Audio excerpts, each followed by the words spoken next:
I thought I procrastinated because I was lazy. But only later when I realized that procrastination was because of anxiety was I able to overcome the problem. And overcoming the problem of procrastination helped me become a deep worker, helped me become extremely productive, helped me liberate myself. Instead of working 10 hours a day, I was working 3 hours a day and still completing all my tasks. And this habit of deep work and overcoming procrastination helped me buy the new iPhone 16 which I'm recording on. It helped me help my parents with money. It helped me achieve all my academic goals. Even though I studied for such a less period for the board examinations, I'm expecting a 95 plus score. So this specific trick helped me change my life. The changing the view of procrastination and how procrastination is not linked to laziness but anxiety was a game changer for me. Now let me explain. How can procrastination be linked to anxiety? You have to understand that you don't procrastinate because you're lazy. A little bit of story time. It was Jan 28th and Jan 29th. I had an important Viva examination, right? So I have like to submit a project. The quality of the project will be judged, and at the same time, I have to give answers or responses to the same project. And as obviously the story goes, I didn't start until January 28th. But what is actually funny was that on January 27th, one day before, I had finished a project for a Viva that was only on February 4th. So do you see what happened over here? January 27th, I finished a project for a Viva that is only on February 4th.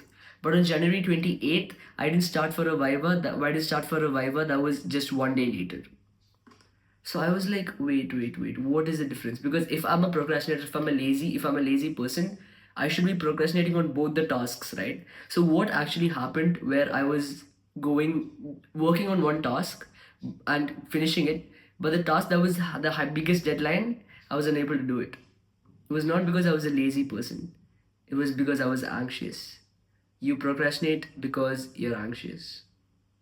And in this video, I promise to explain how procrastination is linked to anxiety and give you 3 ways to overcome that level of anxiety. Overcome the anxiety related to procrastination, overcome procrastination as a whole, and never ever waste time again and lock in on deep work. Right. So, to begin with, the first thing you have to understand is that anxiety related to procrastination and anxiety related to our tasks manifests itself in 3 ways. First is, what if I fail? Second is, what do I do? And third is, what if this isn't perfect? These 3 things are what trigger your anxiety regarding procrastination. Regarding what if I fail, think about this. Tomorrow, I'm telling you, you have to talk in front of 20 people and deliver a speech. Your first question that comes to your mind is, oh no, what if I fail? What if I get made fun of? What if I'm not a really good speaker? What if I get ashamed? And what happens over here is that your brain perceives this as a threat. Like literally, cortisol and adrenaline gets secreted into the brain when you perceive this as a threat. So what happens during the fear of failure? Your brain finds the easiest way to overcome this feeling of being threatened. And immediately, what do? You skip the task altogether because the threat mode is activated, and you procrastinate on whatever short form, Instagram, TikTok, Netflix, porn, whatever. So, what exactly happens? The fear of failure makes your brain perceive it as a threat, and immediately your brain response is just to procrastinate. The second thing is lack of clarity. So assume that, okay, I'm telling you, bro, it's fine. There's only going to be 5 people who you don't even know for the speech tomorrow, but you will have to make a speech. And then you ask me what topic, and I was like, nah, just do it on whatever topic you want. This lack of clarity will kill you like crazy. Because then what are you gonna do? You're gonna start going to Google and asking, hey Google, what are the best speech topics? You'll go to ChatGPT and ask, I have to deliver a speech tomorrow, help me out. When you don't have clarity regarding what to do, you then procrastinate. Immediately, what this has happened multiple times to me. When I don't have a to-do list or when I don't have a set of tasks that I need to do and I don't have clarity, I just procrastinate like crazy. I'm just like, okay, I don't know what to do. I'm gonna just scroll at this time. Lack of clarity is me personally is the biggest reason why I procrastinate. So might be for you as well. When you don't know what task to do, when you don't know what to do at 9 a.m. on a Tuesday morning, You're just going to scroll at 9 a.m. on a Tuesday morning. You're going to watch Netflix, watch some series on Netflix on a Tuesday morning when you could actually be studying, when you could actually be doing something productive. Lack of clarity is the second way anxiety triggers procrastination. And the last is overwhelm. Or what I would like to say, what if this isn't good? So when these two things, okay, so you're not afraid of failing. I'm telling you that, bro, 5 people are going to be there who you don't know. And I'm also giving you a topic to speak. So there's no fear of failure because it's people you don't know. There's no need to be scared of that. Second is there's no lack of clarity. I'm telling you what speech topic, I'm telling you the time, I'm giving you the pointers as well. The third way in which you can procrastinate is overwhelm. Overwhelm means you start, but while you're doing the task, the difficulty of the task makes you die. The difficulty of the task makes you feels like, oh no, I can't do this. And again, the same feedback loop that I said. Your brain sees this as a threat. Your brain secretes cortisol and adrenaline. And the best response to that is stopping the task and starting to scroll and starting to procrastinate.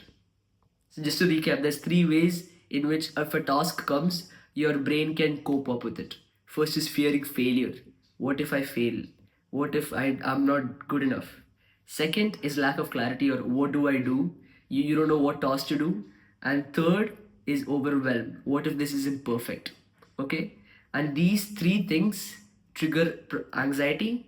Your brain perceives this as a threat, and the next thing that your brain does is avoid the task entirely and work and do something extremely unproductive, like, as I said before, Instagram scrolling, TikTok, Netflix, porn, whatever. Now, how do we escape this loop? Because this is a big loop. Like, I'll tell you a little bit of story time again. This loop was so crazy for me because remember the Jan 29th Viva? On Jan 28th, I was facing all three. I was afraid of failing. I was afraid of fumbling in front of the examiner. Second thing, I did not have clarity. I still did not have decided what task to do, what topic to do, or what topic to make my project on. And third was overwhelm because when I decided these two things and I actually started on the task, it was just too hard for me. I genuinely didn't. I saw it as such a big task, and I was like, bro, screw it. I'll just do it later. I'll just chat GPT. I'll just do it later. You can guess what I did. Sit on this bed right here and scroll on YouTube Shorts for 9 hours. So these three things trigger your anxiety, and that anxiety becomes procrastination. Procrastination is not because you're lazy. Procrastination is only because you're anxious. Anxious of failure, anxious because of the lack of clarity, and anxious because of overwhelm. And this cycle repeats over and over again because when I was fearing failure, and then I know there's a clarity or there's lack of clarity, I finish these two problems and I go to overwhelm, and in overwhelm again I'm fearing failure, and this comes back to a loop again. So in again overwhelm, and then again I'm fearing failure, and I start the loop again. Like, do you understand what I'm saying? This just keeps repeating because wait, I've written down away. Give me a second. Right. My bad. So what happens is it feels good temporarily, right? So because of this, these three anxiety triggers, your brain makes you procrastinate. Your brain perceives it as a threat, secretes cortisol and adrenaline, and it makes you procrastinate. But then what happens? It feels good temporarily. Scrolling now feels good, but the task doesn't go away. So when you're done scrolling, the deadline is still closer, the pressure is even higher, and the anxiety grows even more. So then what happens? You again come back to procrastinating. So do you understand this vicious cycle, this extremely repeating cycle? It's like brain, you get the task, you're anxious, you procrastinate. Because of that, you're even more anxious because now the task is just bigger. The task is bigger, the deadline is closer, the pressure is more. And because of that, you procrastinate again. And then you're anxious and then you procrastinate. And then again, because you procrastinate, you're even more anxious because the task is bigger and the deadline is closer. There's only 2 hours, 11:59, and it's already 11. You're doing it in the 11th hour, and then again you procrastinate, and then eventually either you submit the assignment extremely poor quality, or you don't submit it and you get flamed the next day by the teacher. So this loop happens: task, anxiety, procrastination. Bigger anxiety, bigger procrastination. Even bigger anxiety, even bigger procrastination. Even bigger anxiety, even bigger procrastination. And this just keeps repeating over and over again. And this was the vicious cycle in which I was in, and which many of my friends were in. And once I realized the fact that This can be changed. These three ways in which procrastination, anxiety is triggered can be changed was when I was able to stop procrastinating finally. So I've like a bunch of tips written down over here from my experience. First is that you have to reframe failure. Understood? So you have to see fail like we have seen this on so many quotes like failure is the stepping stone to success, but that is literally true.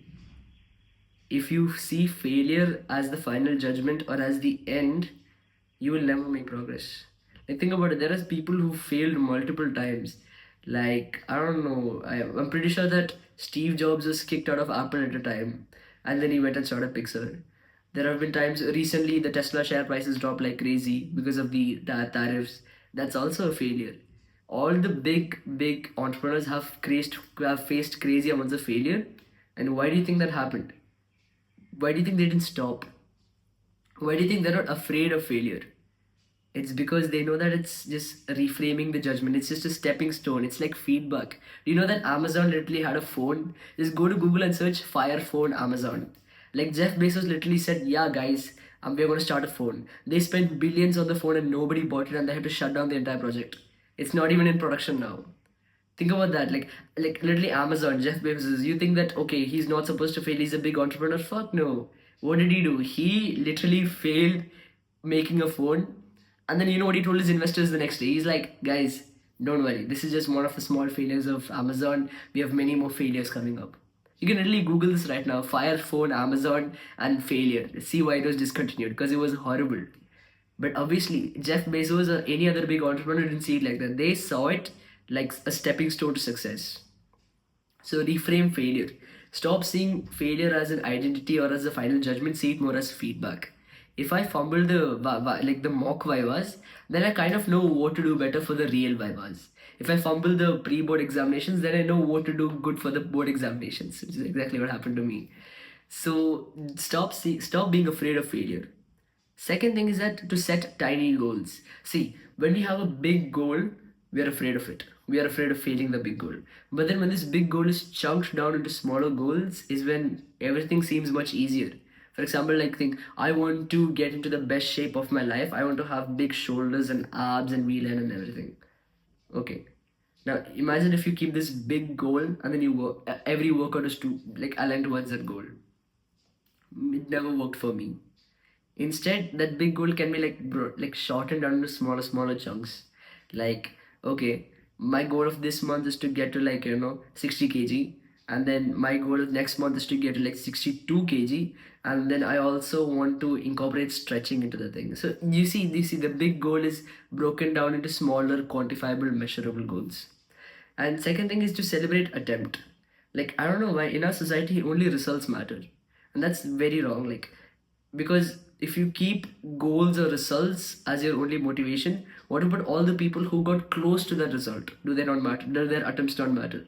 That's why even though society will not help you with this, praise your attempts. If you do something but no one else sees it, you have to pat yourself on the back. Like this sounds so corny, but you have to pat yourself on the back and celebrate that attempt because that's the only way you can really come forward and celebrate failure as a thing. Even if you tried something and you failed, it just shows that okay, this way doesn't work. Let's switch to the next way. Think about this like an autistic idiot. Okay, there's a task and there's 100 ways to do it, and you try one way and it doesn't work. So that means there's only 99 ways left to test, right? What if the next way is correct? What if the third way is correct? What if the fourth way is correct?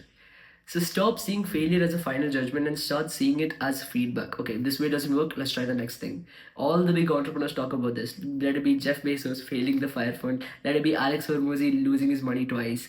Let it be, I don't know, Steve Jobs getting kicked out of his company. You have to stop seeing failure as a final judgment and as a feedback. The second problem, which is the thing with me, lack of clarity. How do we fix that? Well, it's pretty simple. Break big tasks into smaller chunks. Now, obviously, they're not about a goal. Like I'm talking about a task. For example, I have to study science, general science. I have to study. So now there's physics, chemistry, biology, and science. Now, if I keep the goal as okay, study science at 9 a.m. Tuesday, that's not. I'm telling you, I'm not going to study. because then I don't have any clarity on what to study about. Instead, if I tell myself, okay, study first chapter of chemistry and practice balancing equations. Okay, study first chapter of chemistry and study balancing equations at 9 a.m. on Tuesday. Then that makes sense, because I the big task of study science is now a very niche micro concept, which is chemistry, first chapter, and the task which is balancing chemical equations. So now all of a sudden what happens? Like I don't have a reason to procrastinate. I don't have to search for the portion. You understand? The second thing is focus on the next step. There's this Muhammad Ali quote. I don't know if you know about it. It's called, it's not the size of the mountain that scares you. It's the pebble in your shoe that stops you. Something around these lines. Basically saying that it's not the big goal that stops you. It's the pebble, like it's the pebble in your shoe. Basically meaning that you think about like step 0 to 100, and you're like, okay, step 100 is very hard. Bro, you haven't even gone to step 1. Why are you thinking about step 100? Like, just stop being a retard. Stop thinking about the long term level 100, level 90, level 80, and just go from level 0 to level 1. Like, just think about the next step. Don't think about the goal. Don't think about the big. Don't think 10 steps ahead. Just do go from step 0 to 1, and you're already like 100 times better, 1,000 times better. Like, think about this, like for example, me recording these videos, right? Imagine if imagine if, like, I say that, okay, when I'm a millionaire and I have like 3 million 10 million subs on YouTube, will I be able to record videos this consistently? No, right? So I'll just upload one time a week, how I would do when I'm a millionaire YouTuber. Do you understand how retarded the logic sounds? Like, a habit that 10 million subscriber YouTuber would do, a 50 subscriber YouTuber is doing. This guy can upload one video a week and still be fine. This guy needs to be consistent, right? So imagine if the 50 subscriber YouTuber adopts the habit of a 10 million subscriber YouTuber. Do you think he's gonna make progress? Why? The 10 million subscriber literally was the 50 subscriber YouTuber posting consistently every single day. You have to understand that. Like, stop thinking 10 steps ahead. Stop thinking like you're some big crypto mills. No, no. Just focus on the next step. For me now, what is the next step? Record videos like this and provide value. Read books like this so I can provide even more value. Help people, coach people, community, network with people, get relationships. That's the value. That's the next step. Not freaking making a sales funnel and creating a product. Like, bro, I don't have any customers now. I just have to get an audience to pitch a product to, right? So instead of focusing on all of that shit which comes later, I'll just focus on step 0 to 1. That's exactly how you can avoid the lack of clarity. And lastly, this sounds kind of bad. This sounds like kind of demeaning, but lower your expectations. Stop expecting perfectionism. Stop expecting everything to go perfect. Like this video right now, like I didn't want to record today because I knew that I have like this pimple and like it looks kind of bad. And then I find I haven't shaved today and like the shaving blade is not at home and I don't know where it is. And like, I expected this video to be perfect because I love speaking about this topic, but it just didn't go right. So what does it really show? It just shows that if I expected a lot of myself, I would really be pausing the video and just not recording today. But instead, my expectations were low. My expectations for my first 100 videos is that they're all going to be shit. And now the mental block is not there. The perfectionism is not there. I'm just choosing progress, because progress beats perfectionism every single time. And that's how it should be. And regarding overwhelm, like when you're doing a task and then immediately you're like, oh no, this is too hard, let me procrastinate. How do we avoid that, which is somewhat of a niche problem? It's simple. Write it down. Like, I'm not kidding you. Journal about it. Journaling is the most powerful habit any person can do, not just men, like men, women, children, whatever, teenagers. It'll generally help you like crazy. Because thinking is like fog and writing is like clarity. So me personally, what I would do is I used to journal twice. I have like two journals. I have like two journals. So this is for like gratitude and morning. Like in the morning, I'll write 3 things I'm grateful for. And this is the type of journal, this journal where I say that 3 things. First is what I did good today, what I did bad today, what I can do better tomorrow. And during board exam time, shit, 1 second, bro. During board exam time, I was the most consistent in my journaling because I knew that I had to repeat to myself over and over again to study tomorrow. So I would be like, okay, what did I do good today? I studied 2 chapters of science, fine. What did I do bad? I didn't do the chemical equations. What I can do better tomorrow? Planning the chemical equations and doing it first in before studying the chapter. So now it felt better. When you write, you get more clarity. And next thing is that, like, this I studied this in my mass media portion, which is KISS, which is keep it stupid and simple. The more you overcomplicate a task, okay, imagine you're doing a task and it's hella complicated. Your brain naturally will want to quit. Your brain naturally will say, no, I don't want this, like, let's stop, like, it's too complicated. If you keep it stupid and simple, you will make crazy amounts of progress. My business right now is very stupid and simple. Number one, make content. Number two, talk to people on school, on YouTube, on Discord, whatever. Number three, offer free coaching to them. That's really it. For now, that's really it. Maybe in the future it'll be make content, um, get on calls with people, like not chats, just get on calls with people and sell a paid product. Again, three. When you keep it stupid and simple, life gets so much easier. If it's studying, okay, study for 7 hours a day with 30-minute gaps every 2 hours and 1 hour of just revising what I studied. Keep it stupid and simple, then you'll stop being overwhelmed. Okay, and that's the best trick I can give you, because if you overcomplicate things, your brain will perceive it as a threat and you will procrastinate. If you keep it simple, your brain will not perceive it as a threat and you won't procrastinate. This is simple logic. And the next thing is to clearly know what to do next. So the concept that I explained earlier, focus on the next step and clearly know what to do next. So after I record this video, I have two tasks. First is, there are 3 people who are working with me as free clients. I have to tell them, I have to make the quick win pro, like the program for them to help them achieve a goal for free. I'm helping people for free now, free coaching. I just want to make a Google Doc explaining what I'll help them with, what strategies you'll use, what apps they have to download, whatever. And at the same time, I also know that right after the task, I have to have my breakfast because I'm fasting like for a while. I have to hit my workout and I also have to get some sunlight. So like it's just like I know what to do. So there is no problem of decision making.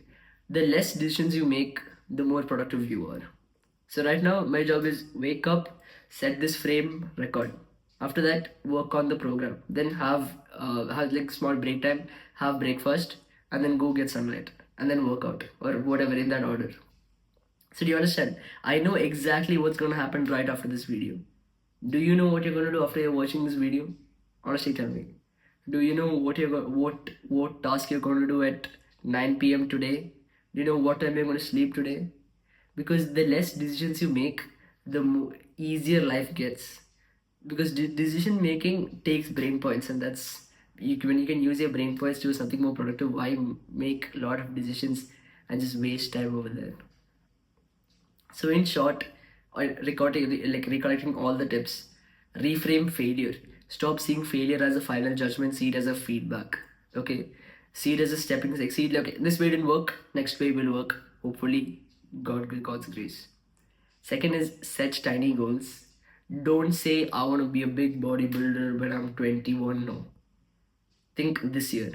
Think next 6 months. Think next 3 months. Think next 1 month.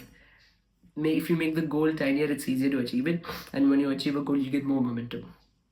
Number three is obviously don't just focus on the results, celebrate the attempt. Even if you failed, celebrate the fact that you tried and you failed. Like you actually did the thing. So if this channel fails tomorrow and if I get no subscribers, I can at least tell myself, yeah, I was consistent for like 30 days and I made a channel. And even though I didn't get much, I was still consistent for 30 days. Celebrate that attempt.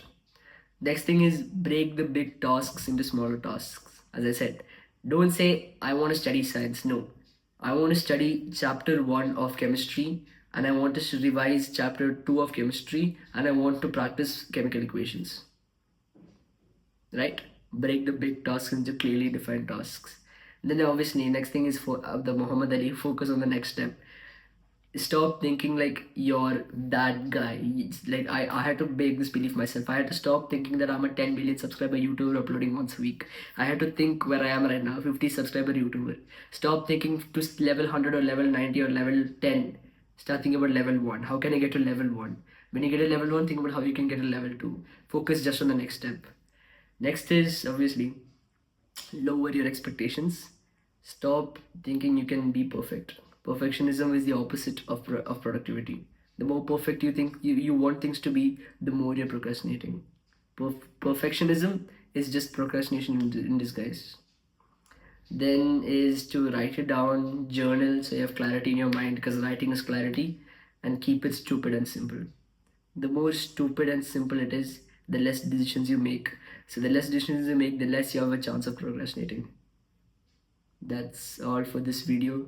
And if you like this video, if you have stuck this long, like generally I appreciate you for staying this long, bro. Like honestly, I don't think people stay this long for my videos because I have like 50 subs. But if you liked the way I speak, if you like the content, the value that I provide, and you want more free resources like this, head down to the community, Discord community. I upload free resources there every week. Something new, there's something, a new insight, a new way of productivity, a new productivity planner, a new template, all of that. And if you want to stay accountable, we have like 7 guys over there now who are active. If you want to stay accountable and have that accountability with them, join the community.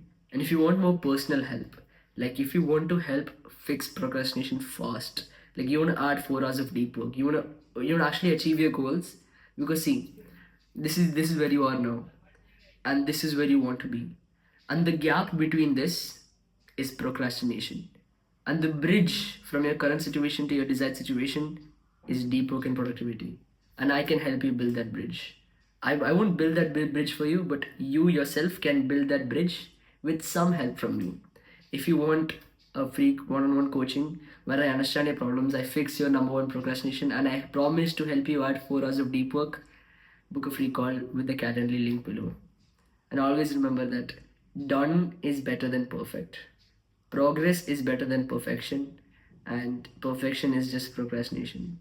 Don't aim for perfection, aim for progress. Just get things done for today, and let that momentum help you achieve your goals. Thank you. Bye bye.